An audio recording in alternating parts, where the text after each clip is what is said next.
बिस्मिल्लाहिर्रहमानिर्रहीम, अस्सलाम वालेकुम नाज़रीन। ज़ीरो न्यूज़ की खुसूसी सदाए रमज़ान ट्रांसमिशन के साथ मैं हूँ आपका मेज़बान उज़ैर मलिक और हमेशा की तरह मेरा साथ दे रही हैं नाज़रीन, मैं हूँ माहम जाहिद और मेरी तरफ से भी तमाम देखने वालों को अस्सलाम वालेकुम। इस खुसूसी ट्रांसमिशन में आप सबको खुशामदीद कहते हैं। और नाज़रीन, आज 26वां रोज़ा रुखसत होने को है और आज की शाम उस अजीम रात की तरफ ले जा रही है जो इन रातों में से एक हो जाए, जिसे हज़ारों महीनों से हम अफजल करार दे रहे हैं। और हम जहां आज लैलतुल कद्र की तलाश और इसके रूहानी इसरार पर बात करेंगे, वहीं हमारी नज़रें दुनिया के उस बदलते नक्शे पर भी होंगी जो हम देख रहे हैं कि ख़ित्ते की कशीदा सूरत हाल है। ईरान के ख़िलाफ़ जारी जंग के 70वें रोज़ क्या बड़ी तब्दीलियाँ आईं और अमरीकी सदर डोनाल्ड ट्रंप की धमकियाँ अपीलों में क्यों बदल रही हैं, इस पर भी खुसूसी बात करेंगे। बिल्कुल वहम। और एक तरफ इफ्तार की तैयारियों की चहल पहल है तो दूसरी तरफ हम देख रहे हैं कि आबनाए हुर्मुज़ खुलवाना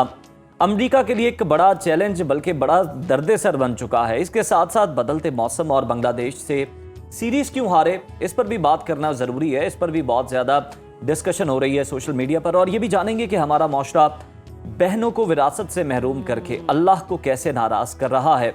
इसके अलावा गुर्दों के मरीज अपने रोज़े की हिफाजत कैसे करें, तो इन सब पर तो बात होगी। लेकिन अब भी हम चलते हैं अपने पहले सेगमेंट की जानिब और बात कर लेते हैं ईरान, अमेरिका और इसराइल की जंग के हवाले से। जी बिल्कुल। और ईरान के ख़िलाफ़ हम देख रहे हैं जो जारी अमरीकी और इसराइली जारहियत है आज 70वें रोज़ में दाखिल हो चुकी है। और वहीं डोनाल्ड ट्रंप जो ईरान को धमकियां दे रहे हैं, अब मुज़ाकरात की टेबल पर आने की दुहाइयां दे रहे हैं जनाब। और दूसरी तरफ आबनाए हुर्मुज़ खुलवाने के लिए सदर ट्रंप की बहरी बेड़े भेजने की अपील को बरतानिया और फ्रांस जैसे करीबी इत्तेहादियों ने साफ ठुकरा दी है। और दूसरी जानिब ये भी हम देख रहे हैं कि ईरान ये दावा कर रहा है कि ट्रंप में हिम्मत है तो अमरीकी नेवी आबनाए हुर्मुज़ भेजे। ये भी दावा किया है कि अभी तो वो मिसाइल निकाले ही नहीं जो जून 2025 के बाद तैयार किए गए थे। तो क्या ये महज धमकी है या वाकई कोई बड़ा सरप्राइज हो सकता है? और दिलचस्प बात यह कि जहां फिजाओं में बमबारी जारी है, वहीं ईरानी जमीन पर कदम रखना अमरीका के लिए रियासती तौर पर नामुमकिन करार दिया जा रहा है। चीनी तज्जियाकार प्रोफेसर जियांग शोकिन 7 वजूहात सामने लेकर आए हैं। इसके साथ साथ गल्फ नेटो की तजवीज़ भी जोर पकड़ रही है, जिसमें पाकिस्तान, तुर्की और सऊदी अरब कायदाना किरदार अदा करें। और भी अहम डेवलपमेंट्स हैं जिन पर बात करने के लिए हमें ज्वाइन किया है मुमताज़ ईरानी सहाफ़ी मोहम्मद जॉन हुसैन साहब ने, जो इस पूरी स्ट्रेटेजिक फसाद पर गहरी नज़र रखते हैं। बहुत शुक्रिया आपके वक्त का। हमें ये बताइएगा कि यूरोपीय इत्तेहादियों का ऐन जंग के दरमियान अमेरिका को ना कर देना ट्रंप की क़यादत के लिए कितना बड़ा धचका है और ट्रंप पर कितना बड़ा अदम एतमाद का इजहार है? बहुत बहुत शुक्रिया मुझे इनवाइट करने के लिए। बड़े अफसोस की बात है कि एक मुल्क जो $1 ट्रिलियन तकरीबन खर्च कर रहा है मिलिट्री के ऊपर साल के, और एक मुल्क जो अपने आप को सुपर पावर कहता है, जो अपनी माइट को दिखाता है पूरी दुनिया में, जिसके बोलने पे मुल्क जो है वो कुछ भी कर लेते हैं, आज उसके अपने दोस्त इजाजतें मांग रहे हैं, उसके दुश्मन से, ईरान से इजाजतें मांग रहे हैं कि प्लीज स्ट्रेट ऑफ हॉर्मुज़ से क्रॉस करवा पाए। तो आई थिंक बहुत बड़ी शिकस्त है, बहुत बड़ी नाकामयाबी है जो नजर आ रही है अमेरिका की विद ऑल इट्स माइट, कि वो अपने खुद के जो कैरियर दो लेके आया है उनको नहीं आगे ला पा रहा, ना ही अपने लोगों के या अपने टैंकर्स को अश्योरेंस दे पा रहा है कि वो सेफली जो है आगे ले जा पाएंगे। तो आई थिंक एक मिसाल है ये इंटरनेशनल रिलेशंस और स्ट्रेटेजिक डिसीजन मेकिंग के अंदर, जंग की स्टडीज के अंदर आई थिंक एक मिसाल है। अच्छा जॉन हुसैन साहब, जिस तरह से हम देख रहे हैं कि धमकियां भी दी जा रही हैं, ईरान ने ऐलान किया है कि आबनाए हुर्मुज़ अमेरिका और उसके इत्तेहादियों के अलावा सबके लिए खुली है। क्या यही वो पेशकश है जो अमेरिका को तन्हाई की तरफ ले जा रही है? जी, आई थिंक इसके बैकएंड पे अगर आप देखें तो अब जो ईरान ने बुत तोड़ा है, आई थिंक ये वो चीज है जिसको सीरियसली लिया जा रहा है। पहले ये एक्सपेक्टेड नहीं था ईरान से कि वो स्ट्रेट ऑफ हॉर्मुज़ को जो है वो बंद करे या कंट्रोल रखे। और अभी तो जाहिर है ट्रंप की जो ऑपरेशन एपिक फ्यूरी थी वो एपिक प्रेयर में बदल गई है, क्योंकि वो नजर आता है कि वो दुआएं बाकायदा करा रहे हैं कि किसी तरीके से जंग खत्म हो, लेकिन उन्होंने अपने आप को बहुत बुरी तरीके से इसमें फंसा दिया है। और ये जंग जब सब कुछ when the dust settles तब हमें नजर आएगा कि अमेरिका की क्रेडिबिलिटी और उसकी जो माइट है उसको कितना नुकसान पहुंचा है। शुरू से आई थिंक उनको ये बात पता थी कि यहाँ से अटैक करेगा ईरान, लेकिन शायद उसके स्केल का और इंटेंसिटी का उनको नहीं मालूम था। बिल्कुल सही। अच्छा ये भी कहिएगा कि ट्रंप ने नेटो को धमकी दी है कि अगर मदद ना की तो अंजाम बुरा होगा। आप नए हुर्मुज़ की बंदिश अमरीकी सदर के लिए शर्मिंदगी का भी बायस बन रही है। सोशल मीडिया पर मीम्स का तूफान है सदर डोनाल्ड ट्रंप पर जो बनाई जा रही है। आपको लगता है कि अमरीकी सदर को कोई वो ऐसा इंतहाई कदम उठा सकते हैं? देखें, आर्टिकल 5 है नेटो का, आर्टिकल 51 है, वो कहता है कि कलेक्टिव डिफेंस, कि एक नेटो की कंट्री के ऊपर अटैक होता है तो सारी नेटो की कंट्रीज जो है वो इंगेज हो जाएंगी, इन्वॉल्व हो जाएंगी।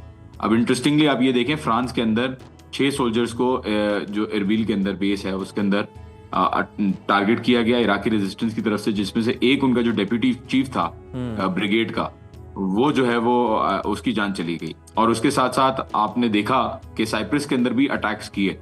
तो फिर भी ये मुल्क, ये जो बड़े बड़े मुल्क हैं, ये खुद भी रिस्ट्रेंट शो कर रहे हैं और उनको पता है कि यहाँ से जो रद्द-ए-अमल आएगा वो बहुत खतरनाक आएगा।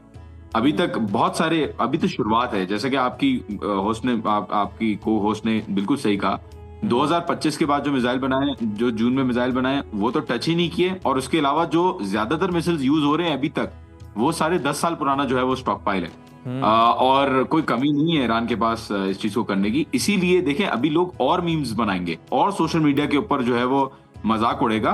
ये जेब नहीं देता कि एक मुल्क जिसकी इतनी पावर थी, जिसकी इतनी माइट थी, उसको इस तरीके से जो है वो सामने सोशल मीडिया के ऊपर जिल्लत सहनी पड़ रही हो, या दुनिया के सामने पूरी दुनिया देख रही हो कि किस तरीके से वो आई थिंक शर्मिंदा हो रहे हैं इस वक्त। तो अभी भी टाइम है। आई थिंक इस जंग का कोई फेवरेबल आउटकम नहीं है यूनाइटेड स्टेट्स के लिए।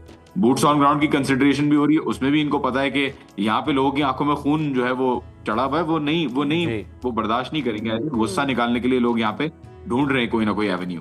सही। अच्छा, चीनी प्रोफेसर जियांग शोकिन ने ईरान पर ज़मीनी हमले नामुमकिन करार दिए हैं। वो 7 ऐसी वजूहात सामने लाए हैं जो ईरान को दुश्मन अमेरिका और इसराइल पर बर्तरी देती हैं। आपका इस पर तज्जिया क्या है? देखिए, प्रोफेसर जैंग ने तो बहुत, he is a wonderful academic. I think उन्होंने पहले से ही प्रिडिक्ट जो किया था कि डोनाल्ड ट्रंप, इलेक्शन से पहले प्रिडिक्ट किया था उन्होंने कि डोनाल्ड ट्रंप आएगा, री इलेक्ट होगा और डोनाल्ड ट्रंप जंग करेगा ईरान के साथ और डोनाल्ड ट्रंप ये जंग हारेगा जी। और जो 7 वजूहात उन्होंने दी हैं, मुझे तो मालूम नहीं है कि वो 7 वजूहात क्या हैं, मैं अप टू डेट नहीं हूँ प्रोफेसर जैंग के वीडियोस के साथ, लेकिन मुझे इतना पता है कि प्राइमरी रीजन के अमेरिका, एक्सपेक्टेशन ये थी कि आयतुल्ला खामनाई को कभी भी टारगेट नहीं कर सकते, लेकिन उन्होंने किया, तो अब कुछ भी एक्सपेक्ट नहीं किया जा सकता मेरी नजर में। लेकिन बूट्स ऑन ग्राउंड की जहां तक बात रहती है, तो बूट्स ऑन ग्राउंड में एक जो हमें नजर आएगा कि वहां पे जो वॉलेटिलिटी है, अभी तक हमें नजर आ रहा है अमेरिका के अंदर जो प्रेशर है वो बहुत ज्यादा है अमेरिका के खुद के खिलाफ कि वो जंग में इन्वॉल्व ना हो। ये प्रेशर जब आप बूट्स ऑन ग्राउंड करेंगे, जब आप जमीनी फौजी भेजेंगे यहाँ पे, तो जब लाशें आना शुरू होंगी अमेरिका के अंदर, तो ये जो बॉइलिंग पॉइंट पे प्रेशर इजराइल के खिलाफ बन गया है और एडल्सन और ज़ायनिस्ट लॉबी के खिलाफ बन गया है, आई थिंक ये प्रेशर बहुत जबरदस्त तरीके से, बहुत बुरे तरीके से फटेगा। हमने फलस्तीन के अंदर भी देखा था कि जब ये मामला हो रहा था 7 अक्टूबर के बाद, तो बहुत सारे प्रोटेस्ट हुए थे। और आई थिंक इस दफा अगर अमेरिकन बॉडीज इन्वॉल्व होती हैं इजराइल के कहने पे, क्योंकि टकर कार्लसन, कैंडिस ओवेंस, निक फुएंटेस, ये जितने भी यंग जनरेशन के जितने भी कंजर्वेटिव्स हैं, वो उन्होंने पूरी, I think they have changed the game. और इजराइल फर्स्ट का जो नोशन है वो नजर आ रहा है अमेरिका के अंदर, तो वो दिखा रहे हैं। तो आई थिंक कि अगर ऐसा होता है तो ये सबसे बड़ा अमेरिका के अंदर खुद बहुत बड़ा क्राइसिस आ जाएगा अगर ऐसी इस टाइम पे ऐसी चीज होती है तो, क्योंकि इजराइल के नाम पे फिर बोला जाएगा कि हमारी जाने जो है वो कहीं है। अच्छा, अगर हम देखें तो नेतन्याहू के हवाले से बहुत सारी खबरें आ रही हैं। कॉफ़ी शॉप वाली जो वीडियो है उस पर भी लोगों ने ग्रुप से बड़े सवालात किए। कुछ माहिरीन इसे भी AI जनरेटेड करार देने से पहले भी एक वीडियो थी और इसराइल में एहतजाज भी जोर पकड़ा है। क्या इसराइल अपने बका के खतरे से दो चार है और वहाँ के जो शहरी हैं वो अपनी ज़िंदगियों के बारे में फिक्रमंद है? और ये जो वीडियो सामने आ रही हैं, इसके हवाले से आपके पास क्या मालूमात है? देखें, दोनों वीडियोस मैंने चेक की हैं फ्रेम बाय फ्रेम। पहली वीडियो भी फ्रेम बाय फ्रेम चेक किया है, वो 6 उंगलियां नहीं है, वो 5 उंगलियां ही है। शैडो की वजह से ये वाला जो पार्ट है वो नजर आ रहा है कि 6 उंगलियां। दूसरा के जाहिर सी बात है, लाइव वो दे रहा है अगर एक बंकर से बैठ के, तो आई थिंक क्वालिटी तो खराब होगी। इसके अंदर ये कहना कि प्री रिकॉर्डेड है, तो आई थिंक इतनी बुरी क्वालिटी की pre recorded video I don't think sense बनता है। और जो लोग कह रहे हैं AI है, मुझे नहीं लगता इतना खराब AI कोई जो है वो इतनी बड़े मौके पे जो है वो यूज करेगा। मोसाद कैन बी, मतलब इट कैन बी एक्सपेक्टेड कि मोसाद जो है वो बेहतर AI यूज करे, एटलीस्ट यही लगता है।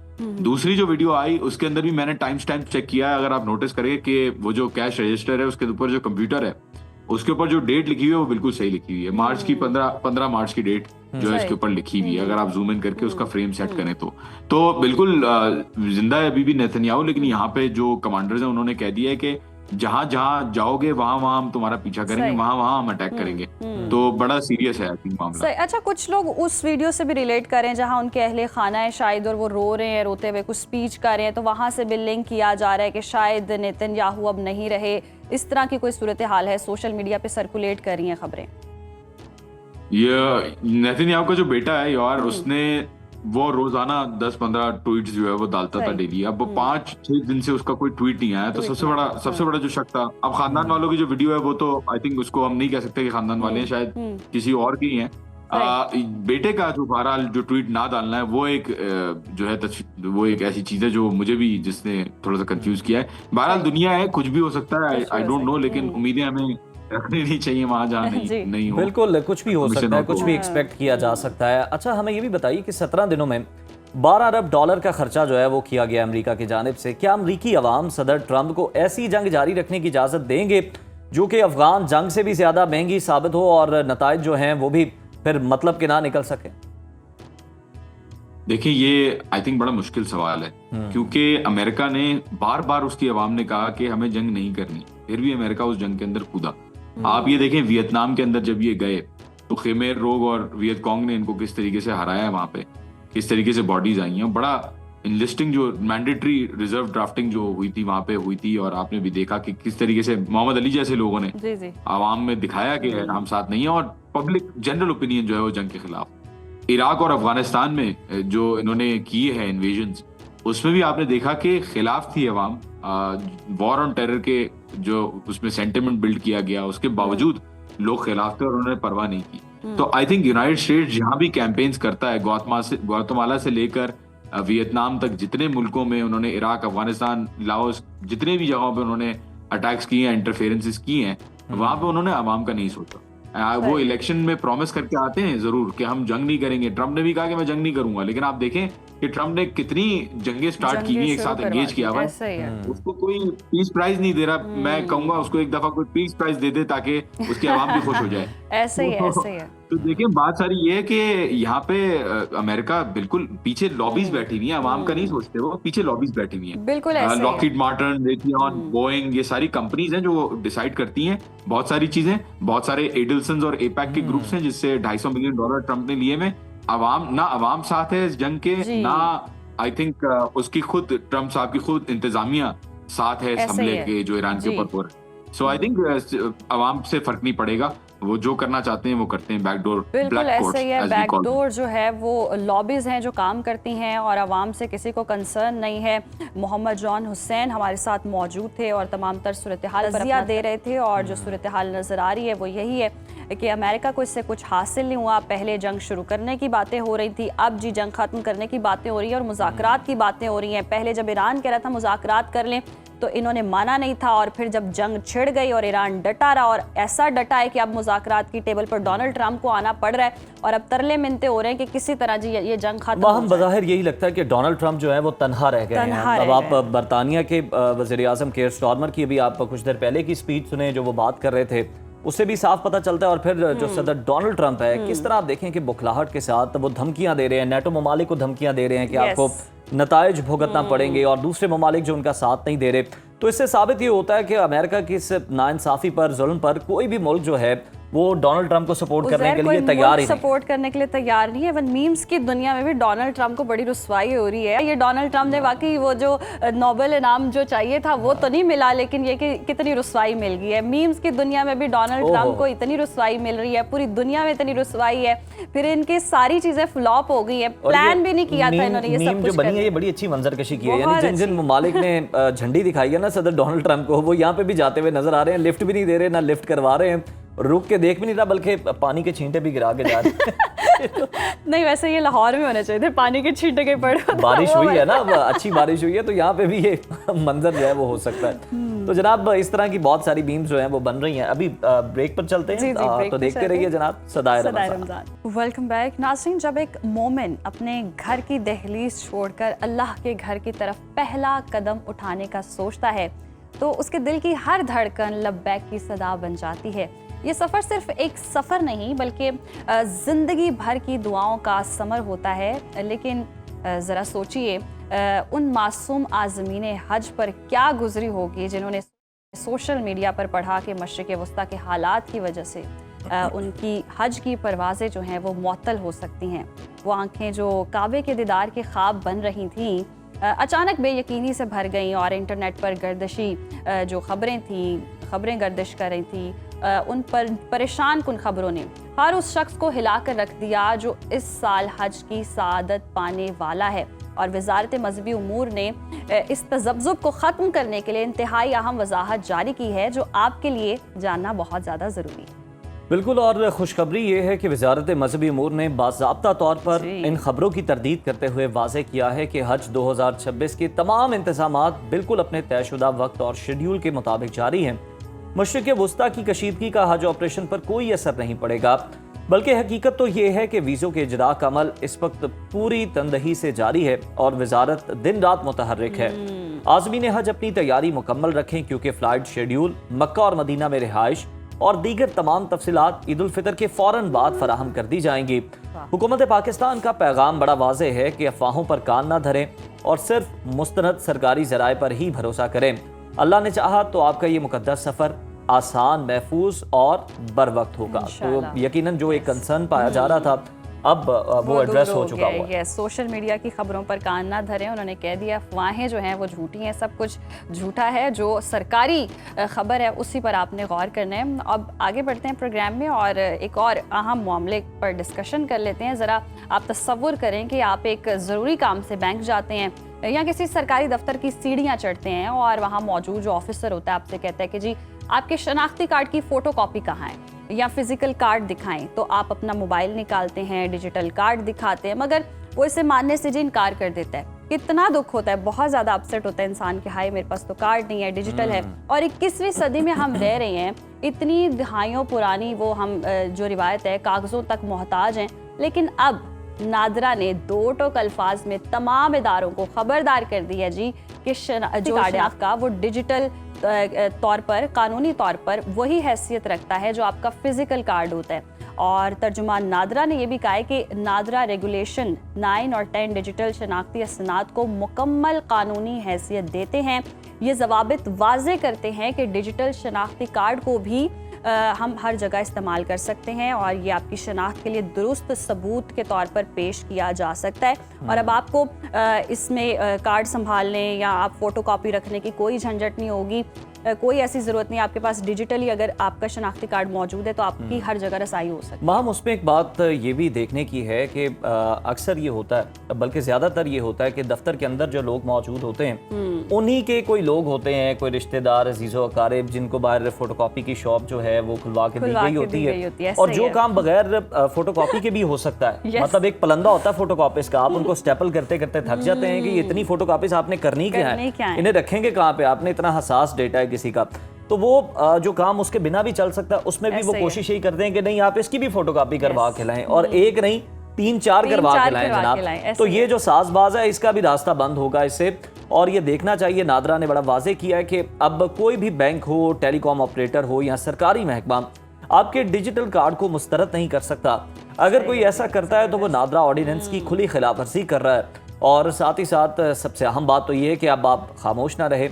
नादरा ने आपको नाराज पोर्टल की सूरत में एक हथियार दे दिया है। अगर कोई आपका डिजिटल सबूत कबूल ना करे तो आप फ़ौरन वहाँ पर अपनी शिकायत दर्ज कराएं, क्योंकि कानून जब आपकी जेब में महफूज है और इस इकदाम से ना सिर्फ कागज़ की भी बचत होगी और हमारा माहौल बेहतर होगा, बल्कि सिस्टम के हाथों आम आदमी की तस्लील का रास्ता भी बंद होगा। तो अब जनाब फ़ख्र से अपना फ़ोन निकालिए, अपनी डिजिटल पहचान दिखाइए और एक जदीद पाकिस्तान का हिस्सा बनिए। बहुत अच्छा फैसला जो किया गया हम, और मतलब हम ATM यूज़ करते हैं तो उसमें वो कहते हैं कि जनाब आपने अगर आपने स्लिप ली तो आप दरख्त को नुकसान पहुंचा रहे हैं, दरख्त बचाइए, गो ग्रीन। तो आप कहते हैं नहीं यार, शर्मसार होकर कहते हैं नहीं हमें स्लिप नहीं चाहिए। तो यहाँ पर भी इसकी हौसला शिकनी बहुत ज़रूरी थी और बर वक्त ये फैसला ले लिया गया, जो कि बहुत खुश है। अब ये आपने कोशिश करनी कि डिजिटली वो आपके पास ID कार्ड अवेलेबल वो भी होना चाहिए। ये भी नहीं, अब आपने यहाँ से अपनी जिम्मेदारियों से गाफिल नहीं होना, डिजिटली आपके पास अवेलेबल होना चाहिए कार्ड, वरना ये है कि ये फिर आपका नुकसान हो सकता है। एक और जी अहम मामला है जो डिस्कस कर लेते हैं। पाकिस्तान की मईशत हमेशा से एक मौमा रही है। एक तरफ हम देखते हैं कि आम आदमी महंगाई की चक्की में पिस रहा है, बिजली के बिल और पेट्रोल की कीमतें आसमान से बातें कर रही हैं, लेकिन दूसरी तरफ जो दादोशुमार सामने आए हैं वो हमें हैरान करने के लिए काफ़ी हैं। पाकिस्तान ऑटोमोबाइल मैन्युफैक्चरर्स एसोसिएशन के मुताबिक फरवरी 2026 में गाड़ियों की फरोख्त में 41.7% का नाकाबिले यकीन इजाफा रिकॉर्ड किया गया और सिर्फ एक माह में 17,000 से ज़ायद नई गाड़ियां सड़कों पर आ गई हैं। और क्या हमारी कुव्वत खरीद वाकई बढ़ रही है, या फिर गाड़ी जो है अब अयाशी के बजाय एक ऐसी ज़रूरत बन चुकी है जिसके लिए जी लोग अपनी जमा पूंजी भी लगाने पर मजबूर हो गए हैं। और वाकई जी अब लग्जरी से लेकर नीड की तरफ चलेगी गाड़ी आपकी। बिल्कुल ज़रूरत है हर घर की। और यहाँ एक और पहलू भी बड़ा अहम है कि ये इजाफा सिर्फ लग्जरी गाड़ियों तक महदूद नहीं है। मोटरसाइकिलों और 3 पहियों वाली गाड़ियों की फरोख्त भी 1.5 लाख यूनिट से तजावुज़ कर चुकी है। ये इस बात की अक्कासी करती है कि हमारा मुल्क भी अब नकलो हमल के लिए अपने वसाइल बरोएकार ला रहा है। और रवा माली साल के पहले 8 महीनों में 1.25 लाख से ज़ायद गाड़ियों का बिकना ऐसी इंडस्ट्री में नई जान फूंक रहा है जो बहुत अरसे से पहले हम देख रहे थे कि जमूद का शिकार थी। और यकीनन अगर हम देखें तो ये ऑटो सेक्टर से वाबस्ता जो हज़ारों ख़ानदान हैं उनके लिए खुशखबरी है। तो देखना ये कि इसका मुल्की मईशत पर अब कितना मुस्बत असर पड़ता है। तो जनाब ये थे जो कुछ आज़ाद शुमार जो हमने आपके साथ शेयर किए हैं। ये आपके लिए भी हैरान कुन होंगे यकीनन। वाकई हैरान कुन है। अब प्रोग्राम का सिलसिला जो आगे बढ़ाते हैं नाज़रीन, रमज़ानुल मुबारक के आखिरी अशरे में हर मोमिन के दिल में एक ही तड़प होती है और वो है लैलतुल कदर की तलाश। और वो रात जो इतनी कीमती है उसकी एक घड़ी की अगर हम नेमतें गिनना शुरू करें तो बहुत ज़्यादा हैं। और इबादत जो है वो इंसान की पूरी ज़िंदगी बदल सकती है। अगर आपने एक लम्हा भी इबादत कर ली है तो ये बख्शिश का वो दर है जो हर किसी के लिए खुला है, बस ढूंढने वाली नज़र और तड़पने वाला दिल चाहिए। बिल्कुल। और ये वो रात है जिसकी तलाश में अल्लाह के महबूब सल्लल्लाहु अलैहि वसल्लम इत्तिकाफ फरमाया करते थे। इस रात को पोशीदा रखने के पीछे हिकमत इलाही क्या है और कैसे हम इस महदूद वक्त में लामहदूद रहमतें समेट सकते हैं, इसी अहम मौजू पर गुफ्तगू के लिए हमारे साथ स्टूडियोज़ में मौजूद हैं मारूफ मजहबी स्कॉलर मुफ्ती अहमद शहबाज साहब। मुफ्ती साहब आपको खुशामदीद कहते हैं सदाए रमज़ान में। कुरान पाक में लैलातुल कदर को 1000 महीनों से बेहतर की जो मंतक बयान की गई है, इसकी सादा अल्फाज में अगर आप वजाहत फरमा दें तो वो क्या है? बिस्मिल्लाहिर्रहमानिर्रहीम। रमज़ानुल मुबारक अल्लाह का बाबरकत महीना है। इसमें कुरान पाक नाजिल हुआ है और कुरान पाक जिस रात में नाजिल हुआ है उसे लैलतुल कदर कहते हैं। लैलतुल कदर। अब ये निस्बत इतनी आला है कि इसमें की जाने वाली इबादत जो है वो 1000 महीनों से अफजल है। अगर इसको हम साल बनाएं तो 83 साल की इबादत बनती। रमज़ान में तो अल्लाह वैसे ही बख्शिश के बहाने बनाते हैं। आप नवाफिल पढ़ेंगे तो फ़र्ज़ों के बराबर सवाब मिलेगा, आप फ़र्ज़ 1 पढ़ेंगे तो आपको 70 के बराबर सवाब मिलेगा। और ये जो रात है, इस रात की अज़मत को अल्लाह ने मज़ीद ज़्यादा बढ़ा दिया है रमज़ानुल मुबारक की बरकत की वजह से। तो इसमें की जाने वाली इबादत जो है वो 1000 महीनों से बेहतर है। बेशक। सही। अच्छा मुफ्ती साहब, इस रात को पोशीदा क्यों रखा गया? क्या ये इंसान की जुस्तजू या तड़प को आजमाने का कोई तरीका है? एक निसाब में अगर बच्चे को बता दिया जाए कि आपके पेपर के अंदर ये सवाल आएगा तो वो पूरा निसाब नहीं पढ़ेगा, वो मेहनत नहीं करेगा। मख्फी इसलिए रखा गया है लैलतुल कदर को ताक रातों में कि इबादत जो है हर बंदा ज़्यादा से ज़्यादा करे और फिर इखलास के साथ करे। तो हर बंदा ये कोशिश करता है कि ताक रातों में हम लैलतुल कदर की रात को तलाश करें। किसी को सारी नसीब हो जाती है, किसी को कुछ लम्हे नसीब हो जाते हैं। गुरूबे आफताब से लेकर सुबह सादिक तक आप इबादत करें। आपका एक एक लम्हा इतना कीमती है कि बाकी साल के किसी और दिन रात में इतना कीमती नहीं हो। अच्छा मुफ्ती साहब, अगर हम देखें जिस तरह से आपने भी निसाब की बड़ी खूबसूरत मिसाल दी है, इमाम अबू हनीफा और बहुत सारे बुजुर्ग जो हैं वो ये फरमाते हैं कि ज़्यादातर हमने लैलतुल कदर जो है वो 27वीं की जो 26वीं की रात है उसी में हमने ये ज़्यादातर इसको पाया है। ज़्यादा वो खोल के इसको वजाहत नहीं करते लेकिन वो ये बताते ज़रूर हैं। तो ये बताइएगा क्या ये बात ठीक है कि ज़्यादातर जो है वो 26वीं की रात ही होती है लैलतुल कदर? देखिए, पहली बात मैं ये अर्ज़ करता हूँ कि लैलतुल कदर को मख्फी रखने की एक वजह ये भी थी कि लड़ाई की नहूसत थी। जी, ठीक हो गया। लड़ाई एक ऐसी चीज़ है कि इससे गुरेज करना चाहिए। ये ना अल्लाह को पसंद है, ना अल्लाह के महबूब को पसंद है, और ना ही इस्लाम के नज़दीक ये पसंदीदा अमल है। इत्तिफाक, इत्तेहाद जो है ये अल्लाह को पसंद है और इससे रहमतें और बरकतें नाजिल होती हैं। रही बात कि ये रात मख्फी है, ये 27 को होती है, 25 को होती है या 29 को होती है, इसका हकीकी इल्म जो है वो अल्लाह के पास बेशक है। बेशक बाकी उलमा के अपने अपने अक़वाल हैं, अपने अपने तासुरात हैं। बाज़ उलमा ये बात कहते हैं कि अगर 25 की रात हो और जुमे का दिन हो सही, अच्छा, तो लैलतुल कदर के होने के ज़्यादा इम्कानात होते हैं। सही। और जो 27वीं की रात होती है उसमें भी है, बाज़ औक़ात ये 29 की भी हो जाती है। इसको मख्फी रखा गया है, मख्फी रखा निशानियाँ इसकी लेकिन वो मौजूद सारे हैं। अपना अपना एक्सपीरियंस बताते हैं कि हमने इस रात में ज्यादातर इसको पाया है, देखिए अपने मुताबिक वो हाँ जी, बताते हैं। आखिरी अशरा है, 5 ताक रातें। जी, आप पहली रात कोशिश करते हैं, आपको नसीब हो जाती है तो आपकी लक है, आपकी लग नहीं नसीब होती तो ताक रात में की जाने वाली इबादत का सवाब तो नहीं भी मिलेगा। नसीब होती तो आप बाकी भी ताक रातों में मुफ्ती इबादत साहब, करें। क्या ऐसा हो मुख्तसर ये सकता है कि हर इंसान के लिए कुछ मुख्तलिफ हो, उसके लिए उसको शायद लैलतुल कदर मिल जाए या दूसरे किसी को ना जी तलाश ऐसे कर ही पाए? होता है, ऐसे ऐसे ही हो होता है। लेकिन अगर ये बात पता चल जाए कि फलां तारीख को है तो बाकी की 4 रातें जो ताक हैं उनमें वो कोशिश नहीं करेगा, कोशिश उनमें नहीं वो मेहनत करेगा। नहीं करेगा। सही। ठीक है, लैलतुल कदर मिलने का सवाब तो उसे मिल जाएगा, लेकिन 4 रातें जो वो ताक जो है महरूम रहेगा उनमें इबादत करने से, उनमें मेहनत नहीं करेगा, वो उनकी इबादत से महरूम रहेगा, उन नेकियों से महरूम अच्छा रहेगा। मुफ्ती साहब ये भी बताइएगा, फरिश्तों का ज़मीन पर नज़ूल जो है ये किस बात की अलामत है? देखिए इसी सूरत में सूरह कदर जो है, बिस्मिल्लाहिर्रहमानिर्रहीम, इन्ना अंज़लनाहु फ़ी लैलतिल क़द्र, कि हमने इसको नाज़िल किया लैलतुल कदर में। और फिर आगे जैसे हम सवाल करते हैं ना कि आपको पता है वमा अदराका मा लैलतुल कद्र, कि लैलतुल कद्र क्या है? खैरुम मिन अल्फ़ि शहर, कि 1000 महीनों से बेहतर है एक रात। ऐसी बरकत और रहमत वाली रात है। सुभान अल्लाह। फिर आगे फरमाया कि इस रात में होता क्या है? तनज़्ज़लुल मलाइकातु, कि अल्लाह फरिश्तों को नाज़िल करता है, वर्रूह और जिब्रील अमीन। ये जो फरिश्ते आते हैं ये फरिश्ते इस्तकबाल के लिए आते हैं, जो बंदे अल्लाह की इबादत में मशगूल होते हैं, इस रात में अपने आप को अल्लाह की बंदगी के लिए वक्फ करते हैं, उनके इस्तकबाल के लिए फरिश्ते नाजिल होते हैं। और फिर बाज़ उलमात ये भी कहते हैं कि जो बंदे इबादत में मशगूल होते हैं, आसमानों से आने वाले फरिश्ते उनके साथ मुसाफा भी करते हैं। वाह वाह। अच्छा, ये जो आयत भी नाजिल की गई है, सूरत भी नाजिल हुई है, इसकी अगर हम देखें, बैकग्राउंड में देखें, तो क्या मुसलमानों की वो तड़प थी, वो फिक्र थी, जिसमें वो ये इस बात को लेकर फिक्रमंद थे कि जो पहली थी, हमसे पहले आने वाले थे, उनकी उम्रें इतनी इतनी लंबी थी, तो अगर उम्रें इतनी लंबी थी तो उन्होंने हिसाब लगाया कि इबादत कितनी वो करते थे, तो क्या उसी की बिना पर अल्लाह ताला ने ये ख़ास तोहफ़ा जो है वो अता किया? इसमें कोई शक नहीं है, बिल्कुल इसी तरह है। अल्लाह बहाने बनाते हैं अपने बंदों की बख्शिश करने के। अब देखें, एक मशहूर रिवायत है, हर मुसलमान छोटा बड़ा जो है इसको अच्छे से पढ़ता भी है, जानता भी है, समझता भी है कि जब रमज़ान का महीना आता है तो शयातीन को कैद कर दिया जाता है। अब शैतान हमारा दुश्मन है ना, अल्लाह ने हमारे साथ नेकी की है कि हमारे दुश्मन को पकड़ लिया है।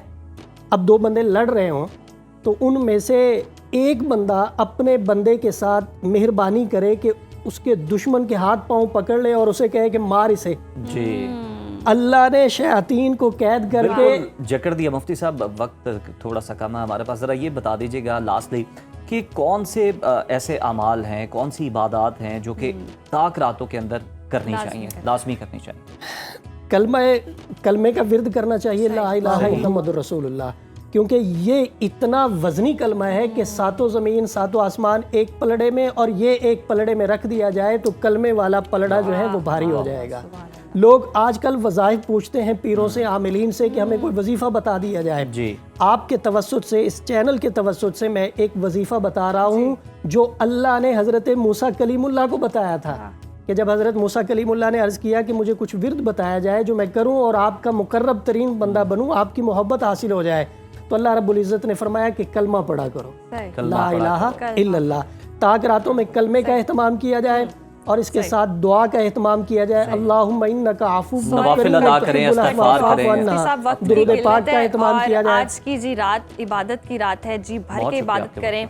और यू नेवर नो कि आज लैलतुल कद्र हो और इसकी तलाश ज़रूर करें। ये 10 दिन बहुत ज़्यादा इंपॉर्टेंट है, हम कहीं भी जा रहे हैं और कुछ ही रह गए हैं दिन। दो मौके अब आपके पास बाकी हैं, एक आज का और तो एक आगे। आज की रात बहुत ज़्यादा जी भर की इबादत कीजिएगा और हमें भी दुआओं में याद रखेगा। यहाँ वक्त हुआ ब्रेक का, देखते रहिए सदाए रमज़ान। नाज़रीन, सदाए रमज़ान में आपको एक बार फिर से खुश आमदीद कहते हैं। तस्करा अब उस कलाम का जिसके लिए ये पूरा महीना ख़ास किया गया है।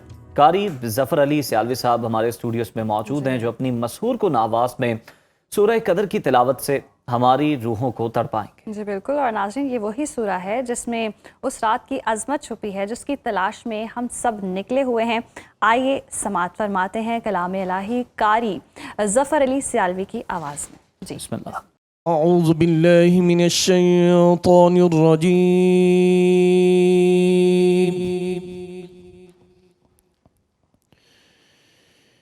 बिस्मिल्लाहिर रहमानिर रहीम।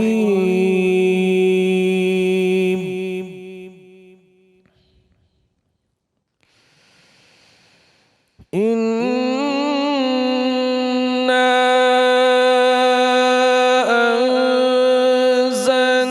अंज़लनाहु फी लैलतिल क़द्र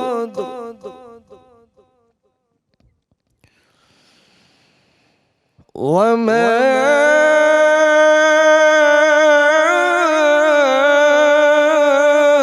अदराक मा लैलतुल क़द्र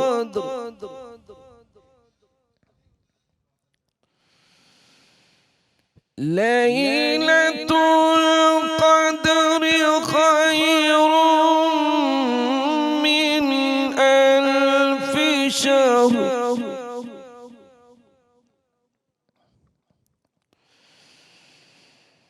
इन्ना अंज़लनाहु फी लैलतिल क़द्र वमा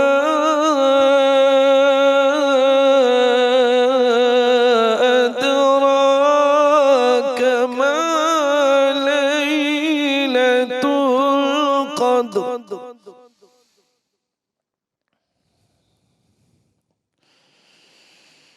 लैलतुल क़द्र खैरुम मिन अल्फि शहर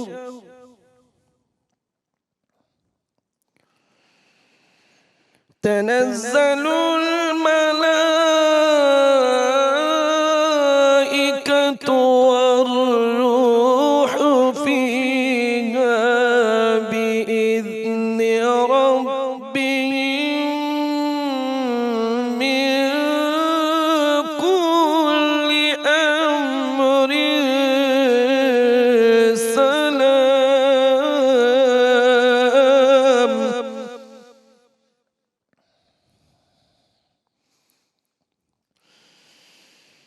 तनज़्ज़लुल मलाइकतु वर्रूहु फ़ीहा बिइज़्नि रब्बिहिम मिन कुल्लि अम्रिन सलाम।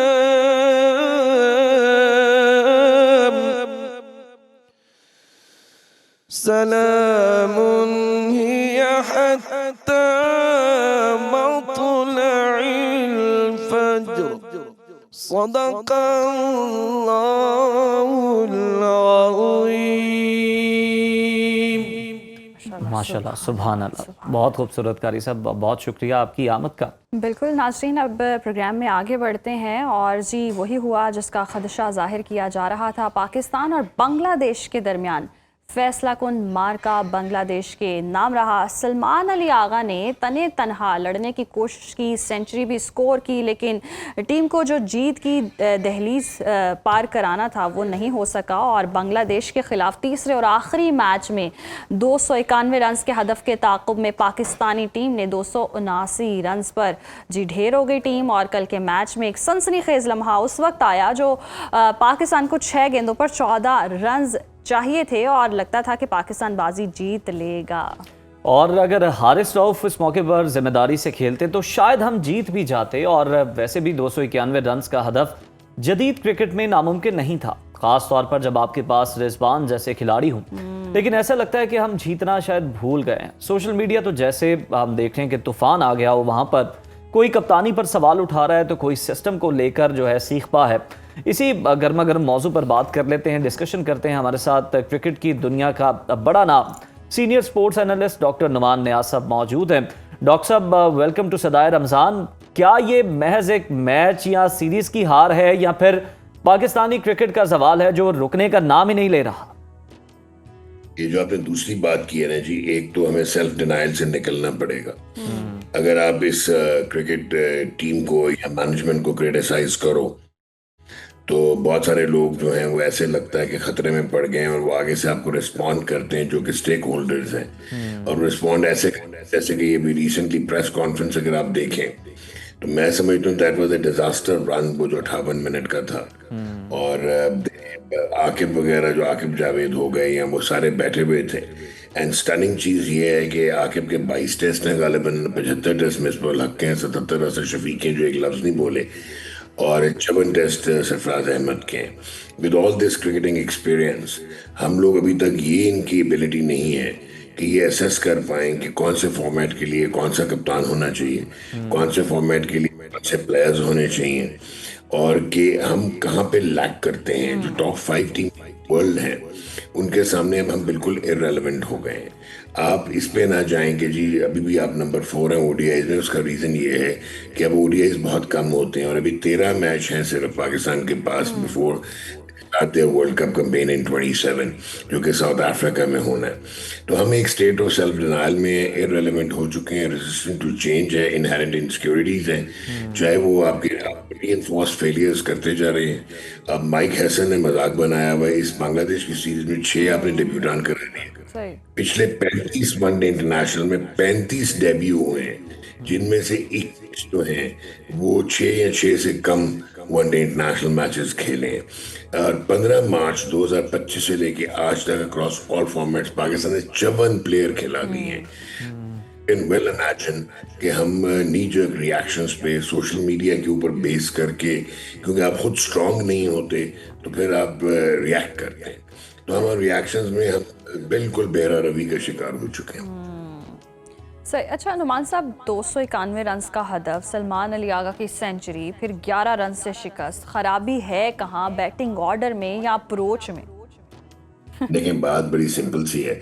एक तो गेम अवेयरनेस की कमी है, फिर स्किल सेट अब आपका इतना नहीं है। अभी आपने रिसेंटली ना, जो आपको खुद अंदाजा हो जाएगा, आपने पाकिस्तान शाहीन्स की टीम यानी पाकिस्तान ए की टीम सेलेक्ट की थी और बेहतरीन सेलेक्ट की थी। जो पाकिस्तान के पास बेस्ट अवेलेबल उस टीयर में लड़के थे वो आपने सेलेक्ट करके और आपने भेज दिए एमिरेट्स इंग्लैंड लॉयंस के साथ खेलने, दुर्गत बना दी आपकी।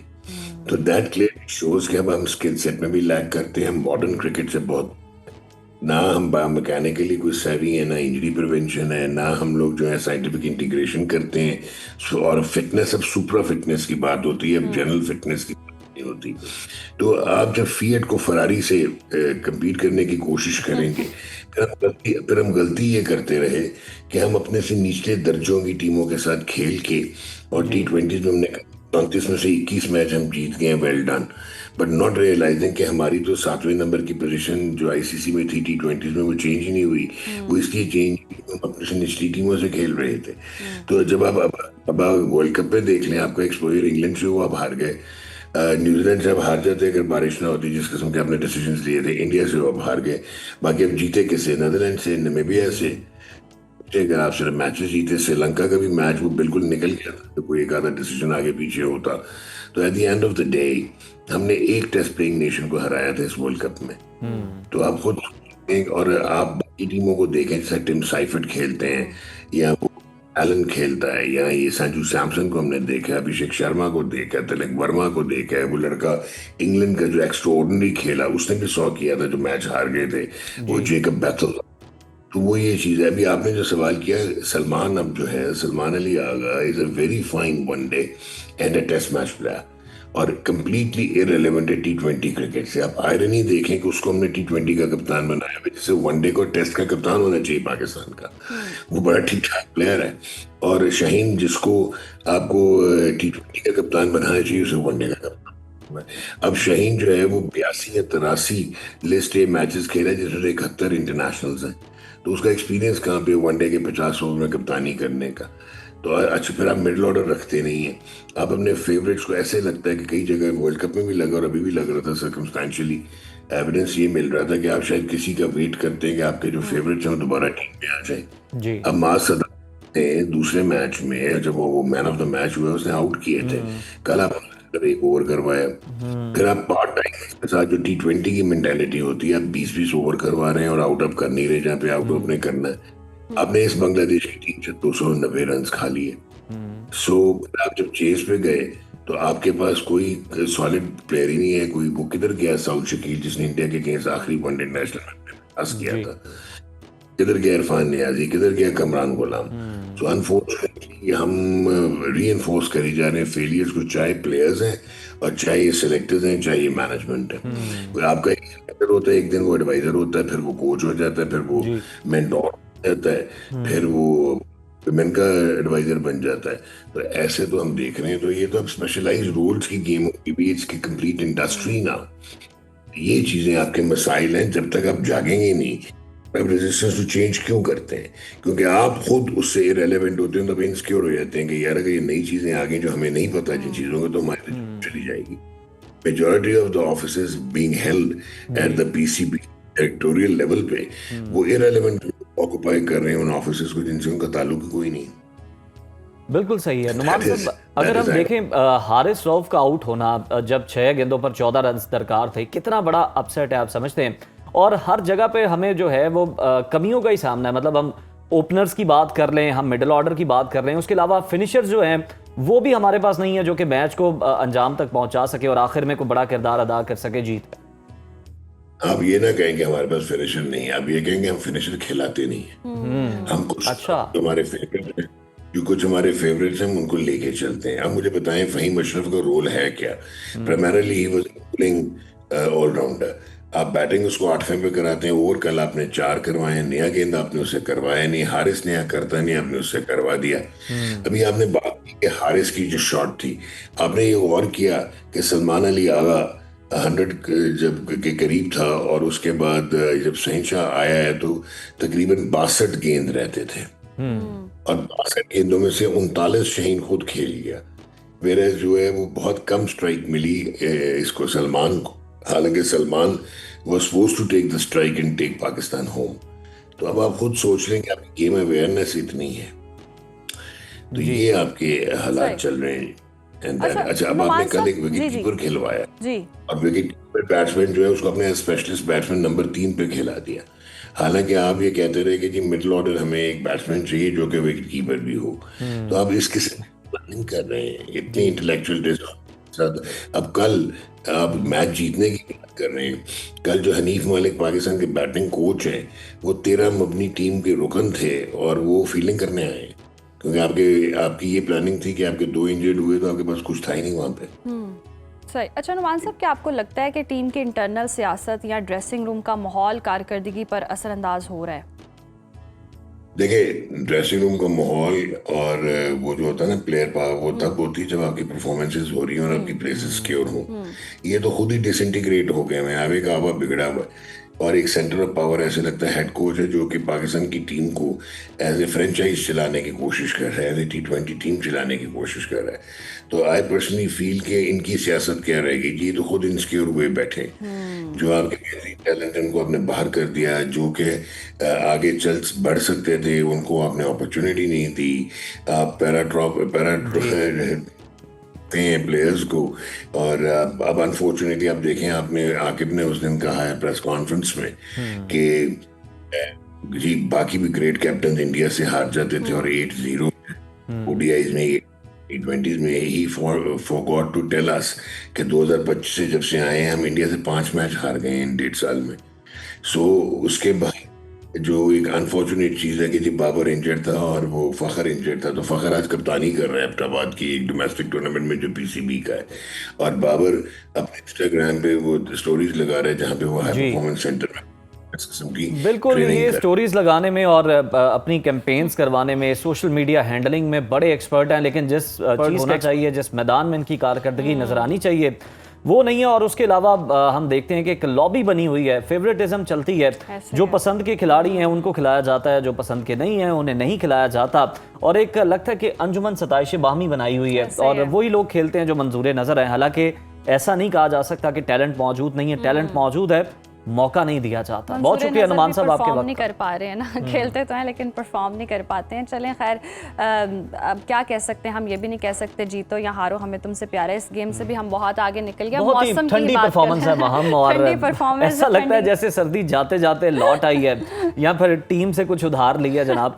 लाहौर समेत अगर हम देखें तो बेशतर शहरों में बारिश के बाद मौसम खुशगवार हो गया है। मूसलाधार बारिश ने जहां गर्मी के सताए लोगों को सुकून पहुंचाया है, वहीं खतरे की घंटी भी बजी है। बिल्कुल ऐसे ही है। और चंद रोज पहले महकमा मौसमियात ने अलर्ट जारी किया था कि ईरान में तेल की तनसीबात पर खौफनाक बमबारी के बाद आसमान से सयाह पानी की बारिश के बाद पड़ोसी ममालिक में असरात आएंगे। और क्या ये तब्दीली उसी क्लाइमेट चेंज का असर है कि मौसम अचानक इतनी तेज़ी से बदला है? इसी पर बात करने के लिए डिप्टी डायरेक्टर महकमा मौसमियात इरफान विक साहब हमारे साथ मौजूद होंगे। उनसे जानते हैं कि ये बारिश कितनी गैर मामूली है और मज़ीद बारिशें कहाँ मुतवक्किल हैं। इरफान साहब, बहुत शुक्रिया आपके वक्त का। Welcome to Sadae Ramzan. कहिएगा सबसे पहले तो कि ये जो बारिशें हुई हैं ये किस सिलसिले के ज़ेर असर हैं? क्या कोई मगरबी हवाओं का सिलसिला है जो अचानक फ़ाल हुआ है? देखिए, ये बेसिकली है मगरबी हवाओं के ही सिलसिले। तो नॉर्मली जो हमारे मार्च के महीने में इस तरह के स्पेल्स भी आते हैं और फरवरी में भी आया करते हैं। इस बार फरवरी में इतना नहीं हुआ, लेकिन मार्च में जो है ना वो ये एक्टिव हो गए। हाँ जी, तो इसमें ऐसी चीज नहीं है, ये मगरब से ही आते हैं, मेडिटरेनियन सी में ये बनते हैं और मूव करके जो है ना मशरक की तरफ आते हैं। पहले ईरान में आते हैं, फिर अफगानिस्तान में आते हैं, फिर पाकिस्तान में दाखिल होते हैं। सही। अच्छा इरफान साहब, अगले 24 से 48 घंटों के लिए महकमा मौसमियात की क्या पेशगोई है? क्या ये सिलसिला मजीद दराज होगा? देखिए, ये वाला जो स्पेल है ये आज तकरीबन पाकिस्तान के इलाकों से निकल गया है। अब सिर्फ ये कश्मीर और कश्मीर के मुल्हिका इलाके जो हैं वहाँ पर थोड़ी बहुत मजीद आज रात में बारिश करेगा और ये निकल जाएगा। उसके बाद कल जो है ना एक मजीद जो है ना मगरबी हवाओं का सिलसिला वो बलूचिस्तान के रास्ते पाकिस्तान में दाखिल होगा। उसमें बलूचिस्तान में बेशतर इलाकों में बारिश होगी। और इसके अलावा जो आने वाले बुध, जुमेरात और जुमा, ये जितने भी 3 दिन हैं, इनमें जो बलूचिस्तान के इलाकों में भी बारिश है, जो खैबर पख्तूनख्वा के इलाकों में भी बारिश है, पंजाब, सिंध, गिलगित बल्तिस्तान, कश्मीर, ये तकरीबन पूरे पाकिस्तान में जो है ना ये वाइड स्प्रेड जो है ना वो बारिश होगी। सही। अच्छा इरफान साहब, ग्लोबल वार्मिंग के तनाजुर में देखा जाए तो बताइएगा मौसम का पैटर्न किस हद तक तब्दील हो रहा है? क्योंकि हम देख रहे हैं बीच में गर्मी आई, फिर बारिशें शुरू हो गई। देखिए, ये जो ग्लोबल वार्मिंग की जो आपने बात की है ना, जारी बात है पाकिस्तान में भी इसी तरह है। तो हमारे एक्चुअली जो ड्राई डेज हैं वो दिन जो है, खुश्क दिन जो है वो बढ़ गए हैं। मतलब जहाँ पर एक महीने में 15 दिन या 20 दिन हुआ करते थे खुश्क, अब वो ज्यादा बढ़ गए हैं, वो 25 दिन हो गए हैं। या मैं वैसे जनरली बात कर रहा हूँ। तो इसी तरह हमारे जो सर्दियों में जो है वो अमूमन बारिश कम हुआ करती है, लेकिन एक महीने में तकरीबन ड्राई डेज जो है वो बढ़ना शुरू हो गए, जिसकी वजह से जो है जब सुकड़ जाता है, दिन सुकड़ जाते हैं बारिशों वाले, उससे जो आपका एटमॉस्फेयर है वो ड्राई होता है, जिससे जो टेम्परेचर जब बढ़ता है, थोड़ा सा भी टेम्परेचर बढ़ता है, तो वो फील आपको ऐसा लगता है कि जैसे कि बहुत ज्यादा टेम्परेचर राइज कर गया। जी। इरफान साहब, जिस तरह से आप बता रहे थे कि ये वाला स्पेल तो अब खत्म हो गया है, तो जरा ये भी बता दें कि अब कोई क्या नया स्पेल आ रहा है और मुल्क के किन इलाकों में बारिश होगी और ज्यादा बारिशें होंगी, और कौन कौन सी फसलें जो हैं वो मुतासर हो सकती हैं इन बारिशों की वजह से, क्योंकि यालाबारी भी हुई है कुछ इलाकों में। जी अगला जो स्पेल आ रहा है इसमें भी हम एक्सपेक्ट कर रहे हैं कुछ इलाकों में जालाबारी भी हो सकती है, आंधी भी आ सकती है और इसमें ख़ास तौर पे जो हमारे जो सिंध के इलाके हैं और जनूबी पंजाब के इलाके हैं, यहाँ पर गंदम की फसल जो है ना वो काफ़ी हद तक पक गई है और यहाँ पर लोगों को जो है ना मुतासर कर सकते हैं। तो इसलिए जो किसान हजरात हैं उनको जो है ना मौसम की पेशगोई जो है ना वो हमारी वेबसाइट पे भी देख सकते हैं। हम रोजाना अपडेट करते हैं उसको।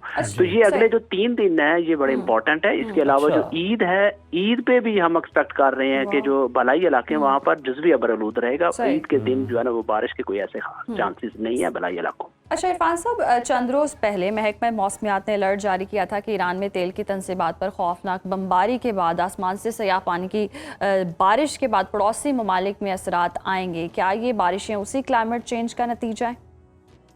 देखें वो जो एक थी ना कि वो जो ऑयल रिफाइनरी के ऊपर हिट किया था, तो उस मैंने जैसे बताया कि मगरबी हवाओं के सिलसिले जो हैं वो मगरब से ही आते हैं। वो पहले ईरान में आएंगे, फिर अफगानिस्तान में आएंगे, फिर पाकिस्तान में आएंगे। तो हवाएं जो होती हैं एटमॉस्फेयर में, जब हवाएं चल रही होती हैं तो उस वक्त भी जो हवाएं थी वो इस तरफ हमारे इलाकों में आ रही थी, बलूचिस्तान के इलाकों में आ रही थी। तो इसलिए जो ये एक्सपेक्ट किया जा रहा था कि पोल्यूटेड पार्टिकल्स आ जाएंगे, लेकिन उसका असर नहीं था। वो जो बेसिकली हाइड्रोकार्बन के जो कंपोनेंट्स थे, एलिमेंट्स थे, वो उसी इर्द गिर्द के इलाकों में ही ख़त्म हो गए थे।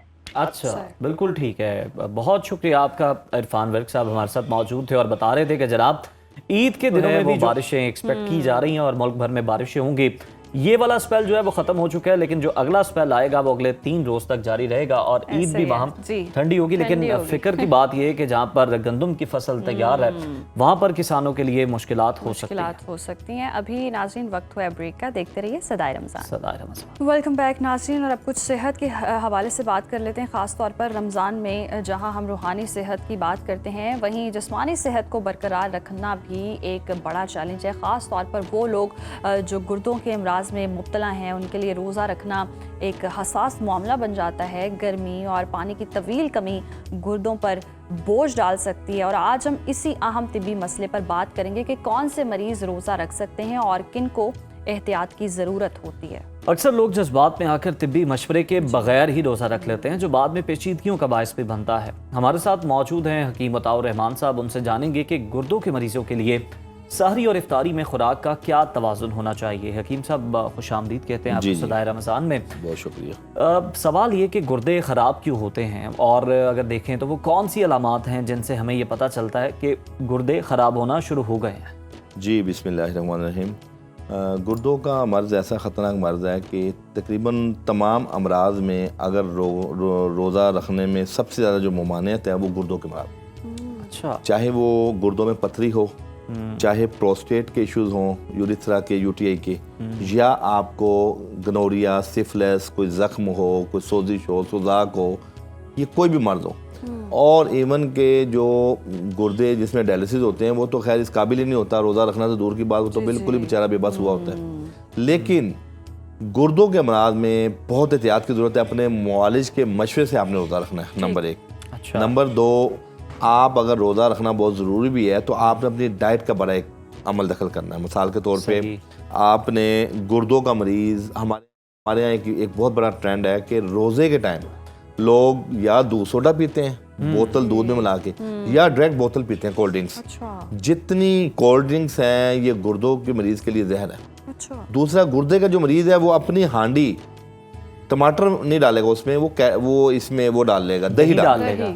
ठीक। एक तो ये एहतियात है। कोई भी उसकी हांडी बने, सुर्ख मिर्च कम हो, काली मिर्च में, सब्ज मिर्च में आप बना के उसको दे सकते हैं। रोटी भी वो जौ के दलिया की खाएगा, गंदम की नहीं खाएगा। अगर आप रोज़ा रखना उसके लिए मकसूद है तो जौ का दलिया ले ले, जौ के दलिया की रोटी ले ले, जौ की रोटी ले ले, और घर में जो भी सब्जियां हैं जिसमें आपकी टिंडे हैं, कद्दू हैं, तोरियां हैं, शलजम है, ये तमाम चीज़ इस्तेमाल करेगा। अगर उसका पोटेशियम डिस्टर्ब है तो वो केला नहीं खाएगा, बाकी वो अमरूद खा सकता है, खरबूजा वो खा सकता है। बहुत से लोग मना करते हैं, लेकिन अल्हम्दुलिल्लाह बहैसियत मजबूरी खरबूजा गुर्दों के लिए वो कभी चीज़ है। इसी तरह आप आड़ू ले सकते हैं, सेब ले सकते हैं गुर्दों के मरीज़ जो है। इसके अलावा मेन एक ऐसा नुस्खा मैं आज आपको बताता हूँ कि वो अपने मशरूब में क्या लें। यानी आप जोहर के टाइम या असर के टाइम 1 गिलास पानी में 1 चम्मच जीरा सफ़ेद डाल दें। अच्छा। ठीक। जो गुर्दों के मरीज़ हैं, जिनको पता है कि जी उनको अफ्तारी से 1-2 घंटा पहले पेशाब में जलन या दर्द या किडनी वाली साइड पे बोझ आना शुरू हो जाता है, तो उनके लिए ये बहुत ज़बरदस्त नुस्खा है, तीरे बादब नुस्खा है। 1 चम्मच टेबल स्पून 1 गिलास पानी में भिगो के रख दें और अफ्तारी के टाइम खजूर खाने के बाद उसको छान के भून के ना जीरे को उस पानी के साथ रोज़ा खोलें। सही सही। आप इमेजिन करें, ये जीरा सफ़ेद अल्लाह की वो नेमत है जो गुर्दों की सफाई करता है। वाह। जो यूरिया आपकी बॉडी में बढ़ गया, क्रेटिनिन बढ़ गया है और ये डायरेटिक प्रॉपर्टीज रखता है। डायरेटिक ये होता है पेशाब अवर, कि जब आप पेशाब आपका रुकता है तो वहाँ तेजाबी मादे रुकते हैं। जब आपका पेशाब रवा हो, बहाल हो, तो उस टाइम आपके तेजाबी मादे बॉडी में नहीं रुकते। तीसरे नंबर पे गुर्दों के मरीज के लिए बहुत ज़्यादा गोश्त का इस्तेमाल भी नुकसानदेह है। अच्छा। चौथे नंबर पे नमक हम लोग जो इस्तेमाल करते हैं, हमारे यहाँ बहुत घरों में अभी भी वाइट नमक यूज हो रहा है और वाइट नमक जो है ना वो किडनी के लिए बहुत नुकसानदेह है, ब्लड प्रेशर के लिए बहुत नुकसानदेह है, आपका पूरी बॉडी का सोडियम लेवल डिस्टर्ब कर देता है। तो हम अमूमन कहते हैं कि काला नमक, काली मिर्च और पिंक साल्ट, इसका एक मिक्सचर बना लें। अच्छा। 1 चुटकी, बहुत भी अगर उसने अपने खाना उसका फीका बने, वो उसमें वो ऊपर से डाल के ले ले, तो वो उसको नुकसान नहीं देगा। काला नमक, काली मिर्च और पिंक साल्ट। अच्छा। तो इंशाल्लाह इस कॉम्बिनेशन से अगर वो थोड़ा बहुत नमक जायके के तो लिए बिल्कुल 1 चुटकी अपने पूरे खाने में जो खा रहा है उसमें डालेगा और उसको चम्मच से हिला ले, तो वो नुकसानदेह नहीं। अच्छा हकीम साहब, जो गुर्दों के जिनको मसाइल हैं वो रोज़ा भी रख रहे हैं, सहरी और इफ्तारी में फिर कैसे पानी को है बैलेंस किया जाए, क्योंकि पानी की कमी हो जाती है। देखें, आम मरीज या गुर्दों का मरीज अगर आप 12 घंटे की फास्टिंग के बाद इमीडिएटली 4-5 गिलास या 2-3 गिलास भी पानी पिएंगे तो आपकी किडनी खराबी की तरफ जाएंगी। मैं हमेशा लोगों को ये कहता हूँ कि आप 1 गिलास पानी, आधे गिलास से 1 गिलास पानी तक इफ्तार में आप लें और उसके बाद खजूर लें या जो भी आपके लवाजमात हैं, दस्तरखान की जीनत हैं, वो आप नोश फरमाएं और फिर आप अगले 12 घंटे यानी कि रात सहरी से पहले आप 12 गिलास पानी, 10 गिलास पानी पी लेंगे तो पूरे दिन की कंपनसेशन होगी। लेकिन मैं अमूमन एक चीज़ और बताता हूँ लोगों को कि बाज़ औक़ात हमारे कुछ ऐसे इंग्रेडिएंट्स हैं जिनका मशरूब आप बनाते हैं, तो वो 1 गिलास यानी कि अगर वो 1 गिलास आप पिएंगे तो वो 3-4 गिलास पानी की कंपनसेशन कर देता है। वाह वाह वाह। ये एक बड़ा नुक्ता है। मिसाल के तौर पे हमारे तिब के अंदर है शरबत बजूरी। शरबत बजूरी के जो इंग्रेडिएंट्स है ना सर, वो सौंफ है, इसमें टेस्ट भी बड़ा जबरदस्त है, उसकी जड़ है, इसी तरह कासनी है, कासनी की जड़ है, सारे रेफ्रिजरेंट हैं और एंटीऑक्सीडेंट प्रॉपर्टीज रखते हैं। अब जब शरबत बजूरी आप 1 गिलास पी लेंगे ना, तो समझ लें सादे पानी 5 गिलास के बराबर आपकी बॉडी के अंदर खुश्की, ज़ाइल, त्रावट, बहाल। देखिए हमारी बॉडी के अंदर 85% पानी है, हमें पानी की बहुत फिक्र करनी है। इसी तरह घरों में मशरूब बनता है इमली आलू बुखारे का शरबत, वो भी आपकी काफ़ी पानी को कंपनसेट कर देता है। अच्छा, गुर्दों के मरीज के लिए हमारे पास एक ड्राई फ्रूट की शक्ल में एक चीज़ मिलती है जिसको हम जरिश कहते हैं। वो काले चने के बराबर खट्टे मीठे से दाने होते हैं। गुर्दों के लिए, जिगर के लिए और आपकी बॉडी में जब तलखी पैदा होती है रोज़ा रखने से, उसके लिए दुनिया की बेहतरीन चीज़ है। तकरीबन 2-3 चम्मच वो आप सहरी में और 2-3 चम्मच आप अफ्तारी में खा लें। और वो ऐसी ज़बरदस्त चीज़ है, वो ऐसा मेवा है, उसको आप जो सालन खा रहे हैं उसके ऊपर मुट्ठी डाल के खा लें। अच्छा। आप जनाब कोई चावल खा रहे हैं, जैसे आपको पता है पहले वक्तों में बिरयानी और चावल बनते थे तो उसके ऊपर ज़ाफ़रान का तड़का दिया जाता था, ज़ाफ़रान की खुशबू आती थी। तो ये जो ज़रिश्क है वो चावलों के ऊपर डाल के भी खा सकते हैं, वो आपके खाई हुई ग़ज़ा के साथ मिल के वो जुज़े बदन बनेंगे और आपके चेहरे को शगुफ्तगी देंगे, आपके चेहरे को चमक देंगे और ताजगी देंगे। क्या बात है हकीम साहब, गुर्दों की बीमारी की वो कौन सी खामोश अलामात हैं जिन्हें लोग अक्सर हम देखते हैं कि माह मुबारक में, रमज़ान में भूख प्यास की शिद्दत समझकर नज़रअंदाज कर देते हैं? जी, मेन अलामत गुर्दों के मरीज़ में जब उनको गुर्दों का आर्जा होता है तो सबसे पहले तो वो जब पेशाब करने जाते हैं तो लगता है जैसे उन्हें बहुत पेशाब आएगा, लेकिन वहाँ उतना पेशाब खारिज नहीं होता। सबसे पहली अलामत ये है। दूसरी अलामत ये है कि उनकी पूरी टांग में वीकनेस आना शुरू हो जाएगी। अगर आपके गुर्दे खराबी की तरफ जा रहे हैं, आपकी बॉडी में क्रेटिनिन, यूरिया ज़्यादा हो रहा है, तो आपकी जो टांगें हैं ना, लगेगा जैसे बिल्कुल बेजान होगी। ये एक बड़ी दूसरी अलामत है। तीसरी अलामत यह है कि सुबह नहार में उठते साथ आपको नौजिया होगा, मतली होगी, आपका नाश्ता करने को दिल नहीं करेगा। ये इसकी तीसरी अलामत है। और चौथी अलामत यह है कि आप कुछ अरसे बाद जब आपके अंदर कॉम्प्लिकेशन, क्रेटिनिन, यूरिया एक लिमिट से ज़्यादा तजावुज़ कर जाता है तो आपके पाँव में सोजिश आना शुरू हो जाएगी, स्वेलिंग आना शुरू हो जाएगी। ये और जरूरी नहीं कि ये सारी एक साथ हो, इनमें से कोई एक भी हो सर सम टाइम हिडन भी होता है। कई मरीज ऐसे हैं जिनका क्रेटिनिन यूरिया इतना ज्यादा होता है कि उन्हें डायलिसिस की जरूरत होती है, लेकिन अलामत उनमें कोई नहीं होती है। जब वो टेस्ट करवाते हैं वो एक्यूट उन्हें इन्फेक्शन हो जाती है, जैसे आपको पता है पैनक्रियाटिक इन्फेक्शन होती है, गॉल ब्लैडर की इन्फेक्शन हो जाती है। इसी तरह गुर्दों की भी कुछ दवाइयां खाने से रिएक्शन हो जाता है, कुछ खुराक खाने से, कुछ चीजें हम यके बाद दिगरे गर्म चीजें मुसलसल खाते हैं, तो हमारी किडनी का क्या काम है, हमारी बॉडी से फिल्टर करना होता है टॉक्सिन को। जब एक आपका फिल्ट्रेशन प्लांट ही खराब हो जाएगा तो वो टॉक्सिन आपके ब्लड में शामिल होगा जो आपको मुतफ़िन मवाद पैदा करेगा। तो हकीम साहब, ये जो ब्लड प्रेशर के मरीज़ हैं या शुगर के मरीज़ हैं वो भी रोज़े रख रहे होते हैं और इसका डायरेक्टली इफेक्ट भी आता है गुर्दों पे, तो अगर वो उस चीज़ की टेक केयर नहीं करे तो गुर्दे भी मुतासर होते हैं। तो रोज़े के दौरान ये जो ब्लड प्रेशर वाले पेशेंट हैं या शुगर वाले हैं उनको क्या देखिए, ब्लड प्रेशर की हमारे यहाँ कॉमन जो रीज़न है वो 4-5 है। ठीक। सबसे पहली जो बड़ी रीज़न है वो कोलेस्ट्रॉल का बढ़ जाना है। जब आपका कोलेस्ट्रॉल लेवल और ट्राइग्लिसराइड लेवल यानी लिपिड लेवल जब आपका LDL HDL डिस्टर्ब होता है तो रोज़ा रखने वाले ऐसे लोगों को हम कहते हैं हम रोज़ा रखें। ठीक है। जब आप रोज़ा रखते हैं तो आपका मेटाबॉलिज्म बेहतर होता है, जिससे आपके HB लेवल, आपका लिपिड लेवल नॉर्मल होता है और वो आपका ब्लड प्रेशर में मुआवन साबित होगा। ठीक है। हाँ, दूसरे नंबर पे ब्लड प्रेशर बढ़ता है गैसेस की वजह से, जब आपके कब्ज होती है, अच्छा, कॉन्स्टिपेशन होती है, तो उस सूरत में भी आप उससे रेलिवेंट को दवाई लेंगे तो वो मामला हल हो जाएगा। लेकिन एक मर्ज में जब आपकी RFT रीनल फंक्शन टेस्ट आपका डिस्टर्ब होता है, क्रेटिनिन यूरिया आपका ज्यादा होता है, तो उस सूरत में आपको रोजा रखने में बहुत एहतियात करनी है, क्योंकि जहां पानी की कमी होगी वहां आपके रतूबा ये जो तेजाबी मादा है बॉडी में और बढ़ेगा और वहां ब्लड प्रेशर शूट करेगा। और आपको पता है सबसे ज्यादा जो डायस्टोलिक है, कुछ लोग ऐसे हैं जिनका सिस्टोलिक नॉर्मल होता है, यानी कि 120/80 हमारा एक नॉर्मल है, 120 सिस्टोलिक और 80 डायस्टोलिक।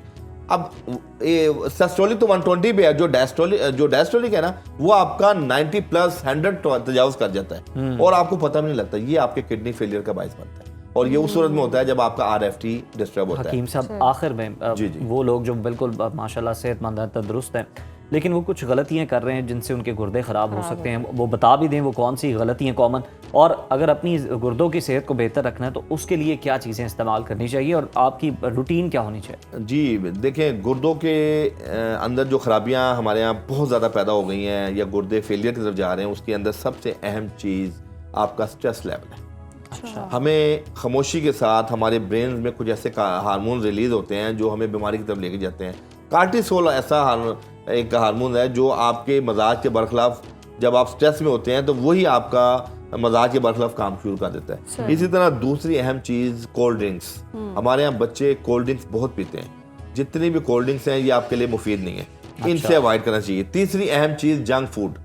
आप देखें ये वो मुर्गी जो अपने पाँव पे नहीं खड़ी हो सकती, वो आपको क्या तकवीत देगी। और जब मुर्गी को बर्न किया जाता है और एक तेल को बार बार जलाया जाता है, आपको पता है ये जो तेल जिसके अंदर आप कोई चीज फ्राई करते हैं बाजार में, वो सालों साल चेंज नहीं होता, वो काला भी हो जाता है, चेंज नहीं होता, और वो इंसान क्या जानवरों के लिए भी मुज़र है। और वो तेल के अंदर हम कोई भी फ्राई चीज या कोई भी आप फ्राई चीज ले रहे हैं तो वो आपको जहर पॉइजन बन जाता है, स्किन की एलर्जी बनती है, टॉक्सिन बनता है। मैं उन तमाम बच्चों को ये पैगाम देना चाहता हूँ कि और उन वालिदैन को कि अपने बच्चों को इन मुज़ी बीमारियों से बचा लें। ये जंक फूड, ये बेकरी, ये फास्ट फूड, इसके हम इतने आदी हो चुके हैं कि हम असल गज़ाओं से इनहराफ कर लिए। वो जो कुदरती गज़ाएं थी, वो जो टॉनिक्स थे, मसाले स्वांजना कीमा में बनता था, बड़ा मुकवी था। इसी तरह लोबिया एक बहुत मुफीद चीज़ है जो गुर्दों के लिए बड़ी मुफीद है। तो ये तमाम चीजें हमारे लिए बड़ी होते जा रहे हैं, फूड की तरफ जाते जा रहे हैं, वो ग़िज़ाएं खा ही नहीं रहे जिन्होंने हमारे जिस्म को तवारा रखना है, सेहतमंद रखना है। और फिर जब हम इस तरह की डाइट करते हैं फिर गुर्दों की ख़राबी भी होती है, ब्लड प्रेशर भी बढ़ता है, शुगर भी होती है। तो इन सारे अमराज से बचने के लिए सबसे बेहतरीन हल है कि अपना डाइट जो है वो बहुत ज़्यादा बेहतर करें। बिल्कुल जी, और अभी वक्त हुआ है ब्रेक का, देखते रहिए सदाए रमज़ान। वेलकम बैक नाज़रीन। अब वो सेगमेंट आ चुका है जिसका आप सबको बेसब्री से इंतज़ार होता है। सवालात पूछे जाते हैं, सही जवाब देने पर जे डॉट का ड्रेस मिलता है आपको। तो पहले सवाल की तरफ चलते हैं। नबी अकरम सल्लल्लाहु अलैहि वसल्लम की वालिदा का नाम क्या था? हज़रत आमना रज़ी अल्लाह ताला अन्हा, हज़रत खदीजा रज़ी अल्लाह ताला अन्हा, हज़रत आयशा रज़ी अल्लाह ताला अन्हा और हज़रत सफ़िया रज़ी अल्लाह ताला अन्हा। ये चारों ऑप्शन स्क्रीन पर आपके सामने हैं।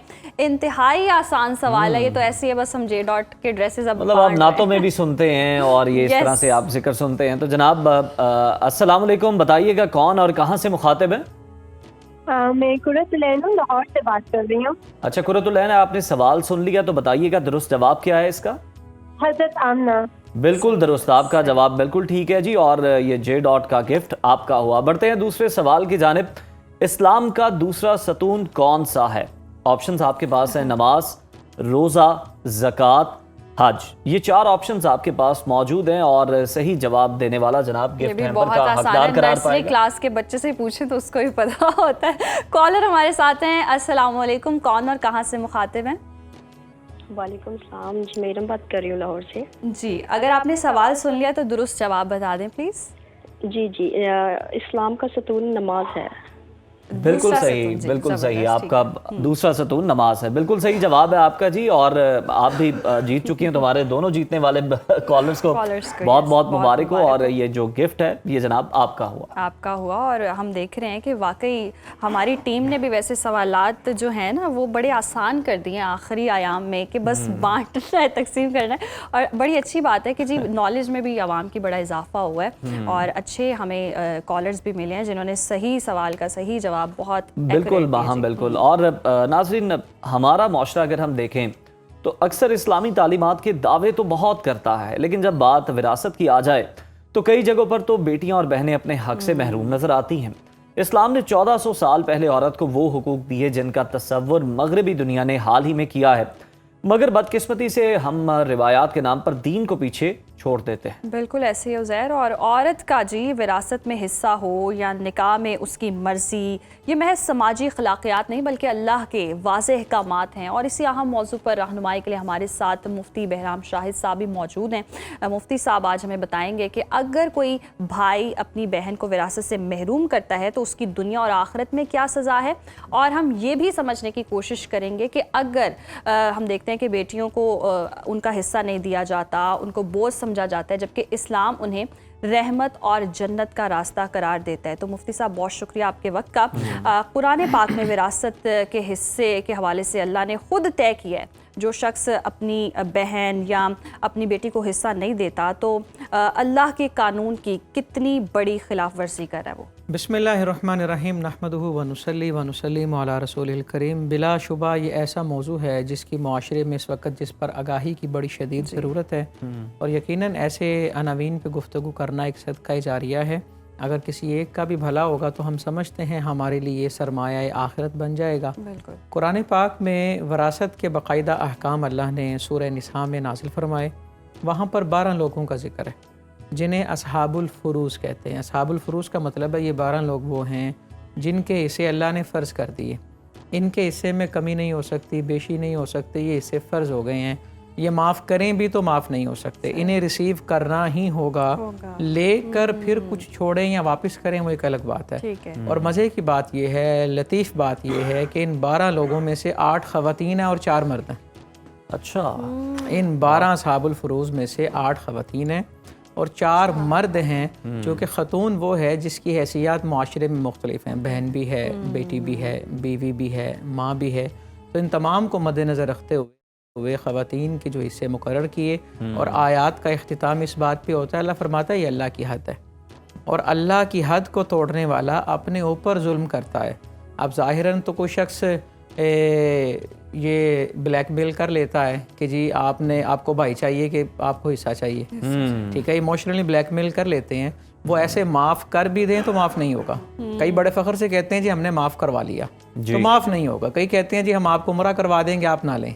कई कहते हैं जी आपको ये ले देंगे, आप ये ना लें, ऐसा ना करें। तो ऐसा कुछ नहीं होगा। माफ़ करने से माफ़ नहीं होगा, वो लेना होगा।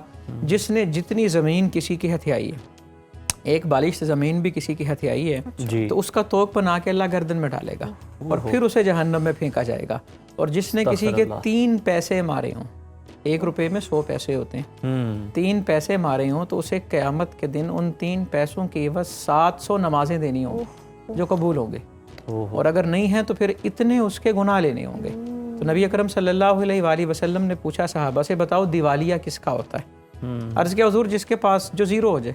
आपने फरमाया नहीं, दिवालिया उस शख्स का होगा, क़यामत में आएगा, इतने पहाड़ होंगे उसके अमलों के, नेकियों के, वो जन्नत जाने लगेगा, उसे रोक दिया जाएगा और कहा जाएगा अभी हकदारों का हक देना है। तो उस वक्त तो होगा कुछ नहीं, वो नेकियां देता रहेगा, नेकियां ख़त्म हो जाएंगी लेकिन हकदार ख़त्म नहीं होंगे। अब उनके गुनाह लेना शुरू करेगा।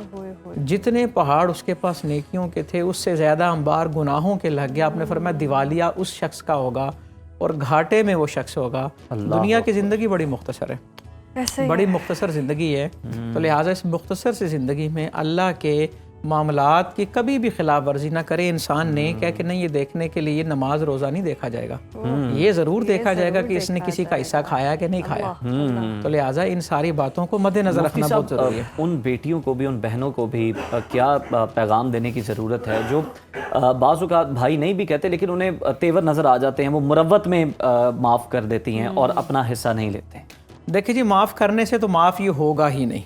ठीक है, मुरव्वत में माफ़ करें, चाहे स्टाम्प के तौर पे लें। अल्लाह को तो धोखा नहीं दिया जा सकता ना, वहाँ स्टाम्प नहीं चलेगा।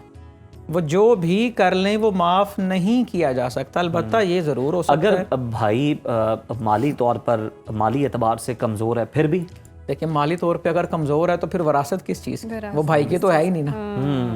वरासत थी, मजबूत थी, मकान था तो वही तकसीम होना है ना। तो वो जाहिर है जिसका सिचुएशन ये है मुफ्ती साहब कि अगर बहन है, उसकी बहुत अच्छे घर में शादी हुई है और भाई जो है उसके पास वो घर ही बच रहा है और अपना हिस्सा भी उसके पास मिला लिया जाए तो बच्चे बहुत ज़्यादा हैं उसके, और यानी अखराजात बहुत ज़्यादा हैं और उसके लिए वसाइल जो हैं वो बहुत कम है, तो इस सूरत में बहन अगर कर दे तो तब भी ये जायज़ नहीं? इसमें दो चीज़ें हैं। बहन पहले रिसीव करे फिर वापस करे, या फिर मिसाल के तौर पे उस जाहिर अगर छोटा मकान है तो उसमें हिस्सा भी थोड़ा होगा। बहन का हिस्सा बन रहा 10 लाख, वो कहती है अच्छा तुम मुझे सिर्फ 1 लाख दे दे, 1 लाख लेकिन लेगी वो जरूर। अच्छा, कुछ ना कुछ लेगी, वो उसका इवज़ होगा, वो लेगी, फिर उसके बाद वापस करे या एक दफ़ा वो सारा दे, उसके बाद वो अपनी तरफ से उसको गिफ्ट करे ताकि किसी के जहन में भी ये ना आए इसने कब्जा किया हुआ है या इसने नाजायज़ जो है वो काम किया हुआ है और कल को मसाइल भी ना हो आगे। अच्छा मुफ्ती साहब, इस तरह भी होता है कि वालिद जब हयात होते हैं तो अपने बेटों को ही सारी जायदाद तकसीम कर देते ताकि उनके जाने के बाद कोई प्रॉब्लम ना हो और बेटियों को नहीं मिल पाता। ये वालिद के ऊपर कितनी? देखिए जी, इस हवाले से तो हुजूर अलैहिस्सलातु वस्सलाम के फरामीन मौजूद हैं कि जब अपनी औलाद में तकसीम करें तो बराबर तकसीम करें, किसी को महरूम ना करें। हाँ, ये ज़रूर हो सकता है किसी की ज़रूरियात ज़्यादा हो सकती हैं, किसी की कम हो सकती हैं। हत्ता कि एक हदीस में ये भी फरमाया अगर किसी के 10 बच्चे हैं तो एक को वो बोसा देता है तो बाकी 9 को भी दे, महरूम ना करे किसी को। इतनी शानदार ये तरीका है। अब ज़ाहिरी तौर पे होता ये है कि अगर किसी शख्स की ये सोच है कि मेरे जाने के बाद लड़ाई ना हो, झगड़े ना हो, वो ज़िंदगी में ख़ुद मालिक है, अब 2 तरीके होंगे। एक है आदमी ने ज़िंदगी में ऑनरशिप ट्रांसफ़र कर दी, एक है वसीयत लिख दी कि मेरे मरने के बाद इसका इतना, इसका इतना। तो याद रहे अगर तो उसने ट्रांसफ़र कर दिया, दे दिया किसी को, वो गिफ्ट है, वो वरासत नहीं है, हिबा कर दिया, हिबा हो गया। अच्छा, अगर उसने वसीयत की तो वारिस के लिए वसीयत जायज़ ही नहीं है। अच्छा, एक दीन का उसूल है, वारिस के लिए वसीयत जायज़ नहीं, क्योंकि वारिस का हिस्सा मुकर्रर हो चुका है। ठीक है, वसीयत किसी थर्ड पर्सन के लिए हो सकती है, चाहे आपने उसे आंख भी कर दिया फिर भी उसका हिस्सा, आंख भी कर दिया फिर भी उसका हिस्सा मौजूद है। और वारिस के लिए वसीयत जायज़ नहीं। वसीयत किसी अजनबी के लिए हो सकती है, किसी फलाही काम के लिए, वो भी 1/3 से ज़्यादा नहीं हो सकती। इंसान सारे माल की वसीयत नहीं कर सकता। और अगर किसी ने ज़िंदगी में दे दिया, सबको गिफ्ट हो गई। बाज़ औक़ात ये होता है, मिसाल के तौर पे 2 भाई अलग अलग रहते हैं, वालिद एक के साथ रहते हैं, ज़ाहिर है जो साथ रहते हैं उस पर प्यार ज़्यादा होगा। अब विरासत के मामलात में कोई ये दावा नहीं कर सकता ज़िंदगी में ये इतने मकान ले चुका है अब इसका नहीं बनता। ज़िंदगी में जो तोहफे तोहफ़े थे वो अलग थे। इंसान जब फोत हुआ उस वक़्त उसकी मलकियत में जो है उन सब में वरासत जारी होगी। और वो बंदा जो जिंदगी के अंदर बच्चों को देता है और बेटियों को इसलिए नहीं देता, ये पराया धन होते हैं, तो यकीन करें वो माल भी तो पराया है, यानी वो खुद भी तो उसके साथ गिफ्ट जो है वो तो देने वाले की मर्जी, लेकिन जो विरासत है ये रब के हुक्म से है, वो अल्लाह के उसके मुताबिक। और विरासत का ताल्लुक विसाल के बाद होगा। सही, मरने के बाद विरासत के अहकाम लागू होंगे। लेकिन किसी को ये सोच के महरूम नहीं करना चाहिए भी इसने तो अगले घर चले जाना और मेरे पैसे वहाँ जाएंगे तो ज़ाया हो जाएंगे, ऐसा नहीं होता। अच्छा, मुफ्ती साहब ये भी एक नुक्ता होता है कि कोई मतलब औलाद में से एक नाफरमानी कर रहा है, बाप के साथ बदतमीज़ी कर रहा है, बाप गुस्से में आया, बाप ने कहा तू मेरी जायदाद से अब बस आके है, तुझे नहीं जायदाद मिलेगी, इस तरह हो जाए अगर, और नाराज़गी भी है, अब मिलते भी नहीं है एक दूसरे को, तो भी उसका हिस्सा है। देखिए वो बात अपनी जगह, नाराज़गी नहीं होनी चाहिए, उसका गुनाह है, गुनाह कबीरा। शिर्क के बाद सबसे बड़ा गुनाह वालिदैन की नाफरमानी है। लेकिन बाप आँख नहीं कर सकता क्योंकि वो हिस्सा बाप ने दिया ही नहीं, अल्लाह ने। वो हिस्सा किसने दिया है जी?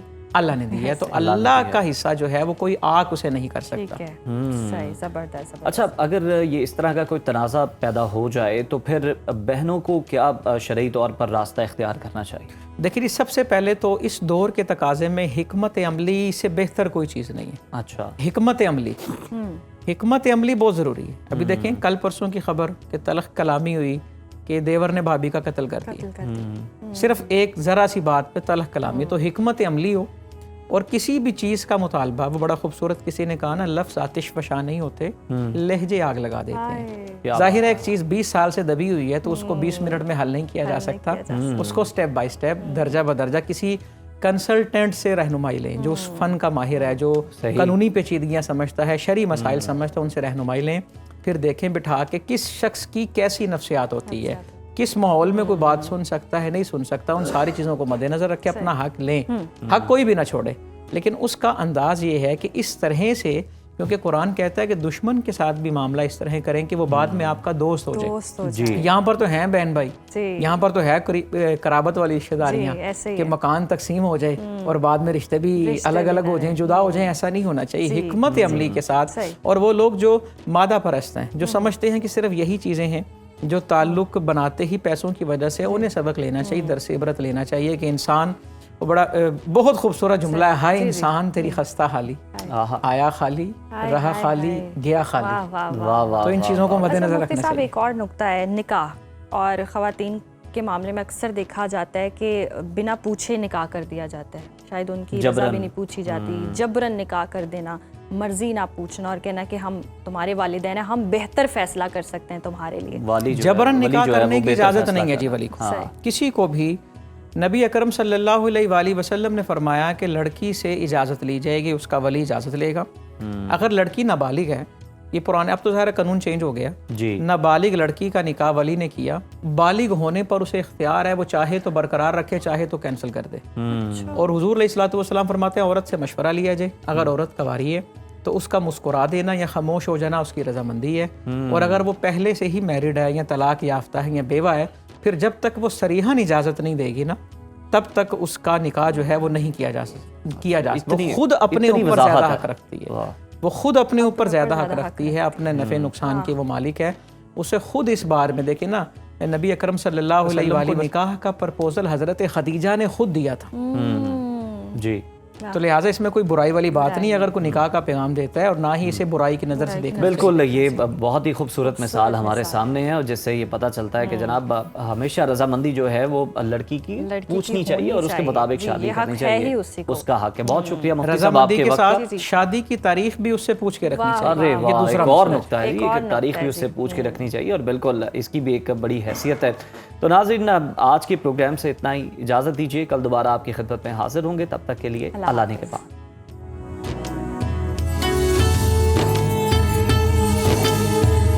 सदा